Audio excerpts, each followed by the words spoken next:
عبداللہ بن عباس رضی اللہ عنہ بیان کرتے ہیں کہ رسول اللہ صلی اللہ علیہ وسلم نے حضرات صحابہ کرام کو ترغیب کے طور پر نصیحت فرمائی.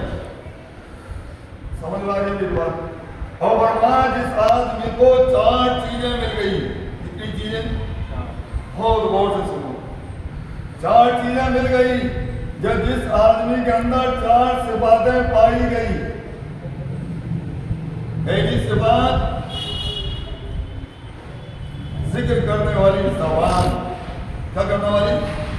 ذکر کرنے والی زبان. دوسری صفات شکر کرنے والا دل. کیا کرنے والا؟ شکر کرنے والا دل.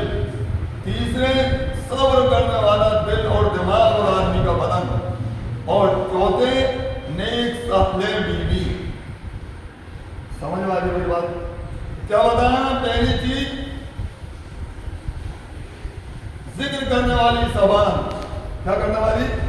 کہ اس آدمی کی زبان کا استعمال اللہ کے ذکر میں ہو رہا ہو اور قرآن کی تلاوت میں ہو رہا ہو اور اللہ کی اور اللہ کے نبی کی بتائی ہوئی باتوں کو دوسروں تک پہنچانے میں ہو رہا ہو. یہ دین کی بہت جامع نعمت ہے کہ زبان ایک ایسی اللہ نے چیز عطا فرمائی ہے کہ یہ ہر وقت متحرک رہتی ہے. یہ ہر وقت حرکت کرتی رہتی ہے. یہ اپنا کام کرتی رہتی ہیں. اس زبان کو اللہ کے ذکر میں ہمیں لگانا ہے. اللہ کا ذکر ہمیں کرنا ہے. قرآن کی تلاوت ہمیں کرنی ہے اور اللہ کی اور اللہ کے نبی کی دی ہوئی باتوں کو دوسروں تک پہنچانے میں لگانی ہے. ورنہ میرے محترم بھائیو اور دوستو یہ زبان اتنی خطرناک ہے اور اتنی بہترین ہے. یا تو یہ زبان آدمی کو عزت کی چوٹی تک پہنچا دیتی ہے یا یہ زبان آدمی کو بالکل ذلیل اور رسوا کر کے چھوڑتی ہے. جھوٹ آدمی زبان سے بولتا ہے. کیسے بولتا ہے؟ زبان سے بولتا ہے. چغلی آدمی زبان سے کرتا ہے. بہتان آدمی زبان سے لگاتا ہے. ایک اچھے خاصے دوستوں کے اندر یہ زبان اتنی خطرناک والی درار ڈال دیتی ہے کہ دنیا کی طاقت اس کو پھر دوبارہ ایک نہیں کر سکتی. ایک ہنستے کھیلتے پریوار کو میں بہت جامع بات کر رہا ہوں, آپ سنو. ایک ہنستے کھیلتے پریوار کو, ایک محبت کرنے پریوار کو یہ زبان جو ہے نا ٹکڑوں میں تقسیم کر دیتی ہے.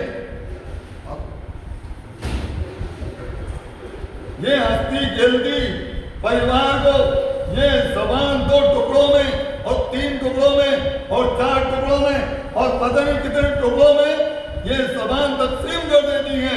اس لیے کہ اس زبان کے اندر چلنے کی عادت ہے. اگر اس کو اللہ کے ذکر میں, قرآن کی تلاوت میں, لوگوں کو صحیح راہ دکھانے میں اگر ہم نے اس کو استعمال نہیں کیا تو یہ تو کہیں نہ کہیں چلے گی اور اگر چلے گی تو یہ ہمارے لیے نقصان کا باعث بنے گی. تو اس کو کہاں چلانا ہے؟ اللہ کے ذکر میں چلانا ہے, قرآن کی تلاوت میں چلانا ہے, اللہ کی بڑائی میں چلانا ہے, نبی کی رسالت میں چلانا ہے اور تمام چیزوں سے اس زبان کی حفاظت کرنی ہے. جھوٹ بولنے سے حفاظت کرنی ہے, چغلی کرنے سے حفاظت کرنی ہے, بہتان لگانے سے حفاظت کرنی ہے اور ایک دوسرے کی پیٹھ پیچھے کوئی بات کہنے سے حفاظت کرنی ہے. سب کا یہی چغلی ہے. لیکن دوسرے الفاظ اس کے یہ ہیں کہ ہماری زبان سے کسی کی پیٹھ پیچھے کوئی ایسی بات ہم نہیں کر رہے ہوں جس سے سننے والے کو اس سے تکلیف پہنچتی ہو. یہ زبان آدمی کی نیکیوں کو تباہ اور برباد کر سکتی ہے. یہ زبان آدمی کو جنت کے بجائے جہنم میں لے جا سکتی ہے. اس لیے میرے محترم بھائیو اور دوستو اپنی زبان کا صحیح استعمال کریں. اللہ کے ذکر میں, قرآن کی تلاوت میں, اللہ کے بندوں کو اللہ کی طرف لانے میں, مسجدوں کو آباد کرنے والی محنت میں اور مدارس اور مکاتب کے خانقاہ آباد کرنے والی محنت کے اندر اس زبان کو استعمال کرنا ہے. اور جتنی بھی دنیاوی جو خرافات کی چیزیں ہیں ان تمام چیزوں سے اس زبان کی ہمیں حفاظت کرنا ہے. دوسری چیز جناب نبی کریم علیہ السلام نے فرمائی, شکر کرنے والا دل. کیا کرنے والا؟ شکر کرنے والا دل. کہ اللہ نے کتنی ساری نعمتیں ہمیں عطا فرمائیے. پہلی بات تو سر کے بال سے لے کر کے پیر کے ناخن تک اللہ کی دی ہوئی نعمتیں ہیں. اس کے باوجود حضرات علماء اکرام فرماتے ہیں کہ اللہ کی نعمتوں کی شکر گزاری اور قدردانی کے لیے آدمی دنیا کے اندر دینی اعتبار سے اپنے بڑے آدمی کو دیکھے. کتنے اعتبار سے؟ دینی اعتبار سے اپنے کسی بڑے کو دیکھے کہ وہ آدمی چلے بھی لگاتا ہے, وہ 4 مہینے بھی لگاتا ہے, وہ اندرون اور بیرون کے تقاضے بھی پورے کرتا ہے, وہ رات کو تہجد بھی پڑھتا ہے, وہ یہ کرتا ہے. دینی اعتبار سے اپنے سے بڑے کو دیکھے اور دنیاوی اعتبار سے اپنے چھوٹے کو دیکھے. دینی اعتبار سے اپنے بڑے کو دیکھے اور دنیاوی اعتبار سے اپنے چھوٹے کو دیکھے. جب اپنے سے چھوٹے کو دیکھے گا تو اللہ کی نعمتوں کی قدردانی اس کے دل کے اندر آ گئی. جب یہ اللہ کا شکر ادا کر دے گا. اور اگر اس طرح ہو الٹا رہا ہے, کیا ہو رہا ہے؟ الٹا ہو رہا ہے کہ آدمی دنیاوی اعتبار سے تو اپنے سے بڑے کو دیکھ رہا ہے کہ اس کے بعد 4 ویل ہے, میرے پاس 2 ویل ہے, اس کا 2 مکان 2 منزلہ مکان ہے, میرا تو 1 ہی منزلہ مکان ہے, اس کے بعد بھلا ہے, میرے پاس بھلا نہیں ہے. اور دینی اعتبار سے اپنے سے کمتر کو دیکھ رہا ہے. میں تو نماز پڑھ رہا ہوں, یہ تو نماز بھی نہیں پڑھتا. میں روزہ رکھ رہا ہوں, یہ روزہ بھی نہیں رکھتا. میں حج اور زکات دے رہا ہوں, یہ نہیں کرتا. پھر کیا ہوگا؟ اللہ کی نعمتوں کی ناشکری ہوگی. اللہ کی کتنی میری بات غور سے سنو, کتنی ساری مخلوق اللہ کی ایسی ہیں جو اپنی زندگی فٹ پاتھ پر گزار رہی ہے. ارے بولو, گزار رہی ہے نہیں گزار رہی ہے؟ جن کے پاس سخت سردی میں اوڑھنے کے لیے کچھ بھی نہیں ہے. ہمارے پاس تو کم سے کم رہنے کے لیے گھر ہیں, اوڑھنے کے لیے گرم لحاف ہیں, اور تمام اللہ نے آرام کے اسباب مہیا کیے ہوئے ہیں. ہم جب ان کو دیکھیں گے, جب اللہ کی نعمتوں کی شکر گزاری ہوگی کہ ہم سے اور ادنا درجے کے لوگ ہیں جو بیچارے فٹ پاتھ پر پڑے ہوئے ہیں, جن کے پاس آرام کے کوئی اسباب نہیں ہے یا نہیں ہے. کتنے سارے لوگ پڑے ہیں فٹ پاتھوں پر, کتنے سارے لوگ روڈوں پر, اور کتنے سارے لوگ کہاں پر. ہم تو کم سے کم ہمارے گھروں میں آرام سے گرم گرم لحافوں میں اپنی رات گزار رہے ہیں. پھر کیا ہوگا؟ اللہ کی نعمتوں کی شکر گزاری قدردانی ہوگی. اللہ ہماری نعمتوں میں اضافہ کرے. ٹائم بالکل قریب ہے.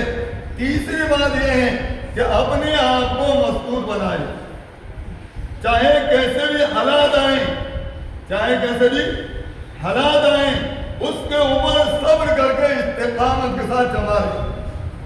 چاہے کیسے ہی حالات آئیں, اس کے اوپر صبر کر کے جمع رہے اور اللہ سے دعا کرے. دعا مومن کا ہتھیار ہے. ہمارے وہ ہتھیار نہیں ہیں جو دنیاوی ہتھیار ہیں. ہمارا ہتھیار تو دعا ہے. حضرات صحابہ کرام نے 2 رکعت نماز پڑھی اور مسئلے, ارے بولو, حل کروائے نہیں کروائے؟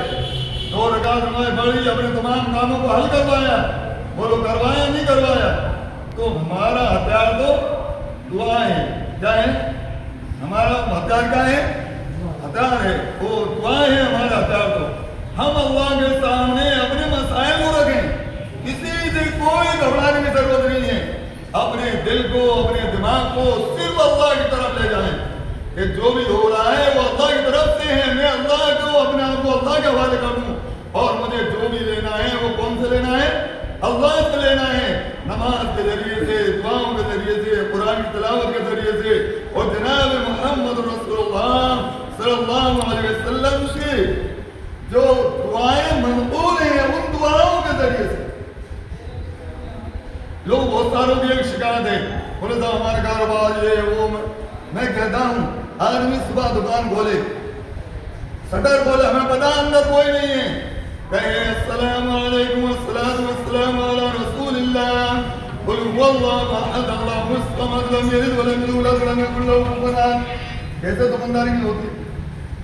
صبح اور شام اللهم إني أعوذ بك من الهم والحزن وأعوذ بك من العجز والكسل وأعوذ بك من الجبن والبخل وأعوذ بك من غلبة الدين وقهر الرجال 10 مرتبہ صبح 10 مرتبہ شام. کتنا اللہ دے گا. میں بتا رہا ہوں اللہ کے نبی صلی اللہ علیہ وسلم کے مقبول دعائیں ہیں. تو ہم صبر اور استقامت کے ساتھ اللہ کے نبی صلی اللہ علیہ وسلم کے طریقے سے اور اللہ کے نبی صلی اللہ علیہ وسلم سے مقبول دعاؤں کا اہتمام کریں. چوتھی بات آخری وہ یہ ہے کہ اپنی رفیق حیات اور شریک حیات کا انتخاب کرنے میں بہت احتیاط سے کام کریں. ایسے کہ جو ہماری بیوی جو ہماری شریک حیات بنے وہ اپنی عزت کی اپنی جان کی اپنے مال کی حفاظت کر سکے اور اپنے شوہر کی عزت کی جان کی مال کی حفاظت کر سکے. دیندار گھرانے سے اس کا تعلق ہو, دینداری کے بارے وہ سمجھتے ہو. جب یہ دونوں دیندار ملیں گے پھر اولاد بائے اصیل بستانی ہوگی. ارے بولو ہوگی نہیں ہوگی؟ تو اپنی شریک حیات اور رفیق حیات چننے میں جلدی بازی نہیں ہو. ایسی صبر کرنے والی, شکر کرنے والی اور استقامت کے ساتھ چلنے والی ایسی شریک حیات اور رفیق حیات جب ہم انتخاب کریں گے. ایک جگہ لکھا ہے, حدیث تو نہیں ہے, کہ ایک جاہل عورت, میری بات بہت غور سے سنو, ایک جاہل عورت باصلاحیت مرد کو برباد کر دیتی ہے. ایک جاہل عورت باصلاحیت مرد کو برباد کر دیتی ہے اور ایک جاہل مرد ایسا نہیں ہے اس کے لیے باصلاحیت عورت کو برباد کر دیتا ہے. تو یہ جب دونوں دیندار ملیں گے, جب یہ دونوں صبر و شکر کرنے والے ملیں گے, جب یہ دونوں جمنے والے ملیں گے, پھر ان سے جو اولاد پیدا ہوگی وہ باعزیز بستانی اللہ کے بڑے بڑے اللہ کے ولی پیدا ہوں گے. آج ہو یہ رہا ہے کہ نہ مرد میں دینداری کا ماحول ہے, نہ عورت میں دینداری کا ماحول ہے, اور دینداری کا جنازہ نکل رہا ہے. ہم چاہتے ہمارے بچے حضرت جی کیوں نہیں بن جائے, لیکن ان کے اندر وہ دین پتہ نہیں ہوگا جو ہمارے بزرگ ہمارے اکابر محنت کر کے چلے گئے. چاہے وہ مفتی صاحب بن جاؤ, چاہے وہ حضرت جی صاحب بن جاؤ, چاہے وہ اور عزت کے بہت بڑے قلعے کو پکڑ لو, لیکن جب تک اوریجنل اللہ کی ذات علی کے یقین جناب محمد رسول اللہ صلی اللہ علیہ وسلم کی صفاتیں صبر اور استقامت جب تک ہمارے اندر پیدا نہیں ہوا, جب تک وہ چیزیں گھروں کے اندر پیدا نہیں ہو سکتی. اس لیے میرے محترم بھائی اور دوستو, ان 4 باتوں پر ہم عمل کرنے کی کوشش کریں گے. زبان سے ذکر کریں گے, دل میں اللہ کا شکر ادا کریں گے, اس کے اوپر جو حالات میں صبر کر کے دمے رہیں گے, اور کسی کی بھی ہماری جو ہو گئی ہمارے بچوں کی شریک حیات چننے میں اور رفیق حیات چننے میں احتیاط کریں گے انشاءاللہ. اللہ تعالیٰ ہم سب کو عمل کو پتہ فرمائے. واخر دعوانا